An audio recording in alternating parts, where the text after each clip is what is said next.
குழந்தை பிறக்காம இருக்கிறதுக்கு நிறைய வழி இருக்கு, அதெல்லாம் தெரியாதா உனக்கு?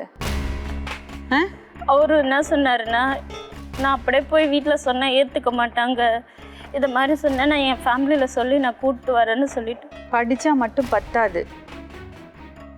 அவங்க மேலே இருந்த 6 வருஷத்து நம்பிக்கையில் மேம்னு அப்படி பண்ணிட்டு எங்கேருந்தோ வந்து ஒரு பையனுக்காக அவரை நம்பி இதெல்லாம் பண்ணிட்டேன். வீட்டில் சொன்னதுக்கு சொல்கிறேன்னு சொன்னாங்க.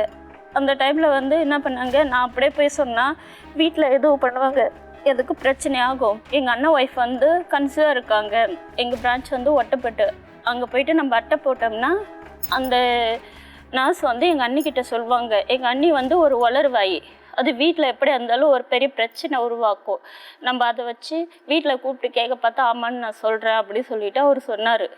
அந்த சிஸ்டர்கிட்ட போய் ஃபோன் பண்ணாங்க.